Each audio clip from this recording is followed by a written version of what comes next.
Yes, people, we are back again. When I say we, ngikhuluma ngebhakaniya bafethu. Back like we never left. Bafethu, this is an important one. Sikhukhune ningakhohlwa.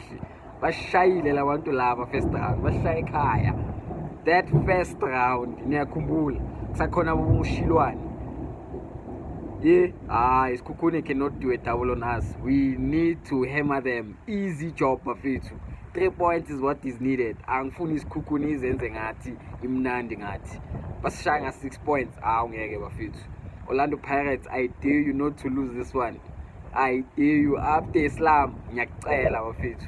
The lineup, Mbokazi is no more bafethu. Mfukeng is on the bench. Angazi why. Cool. Sibelebele is back. Makaula is back. Sibona kuzoyenzakalani bafethu. Pirates to win 3-0.